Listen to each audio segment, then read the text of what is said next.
Biri var idi, biri yox idi. Bir qış axşamı Bakıya lopa-lopa qar yağırdı. Şəhər ağ örpəyə bürünmüşdü. Birdən sehirli bir parıltı oldu və balaca qar adamı gözlərini açdı. O yuxudan oyanmış kimi təəccübləndi. Qar adamı ətrafa baxdı. O hələ heç vaxt belə böyük binalar görməmişdi. "Bura haradır?" deyə o təəccüblə ətrafa boylandı. Binalar çox hündür, işıqlar isə çox parlaq idi. Əvvəlcə biraz qorxdu, özünü balaca hiss etdi. Amma sonra şəhərin işıqlarına baxıb gülümsədi. Bura yeni olsa da çox gözəl idi.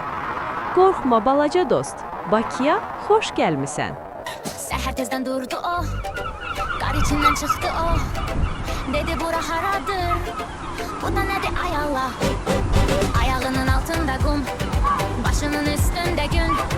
Bir baxdı sağa, bir sola, gözlərini döydü o. Bu dənizdir yoxsa qar, dalğa gəlir hop hoppa.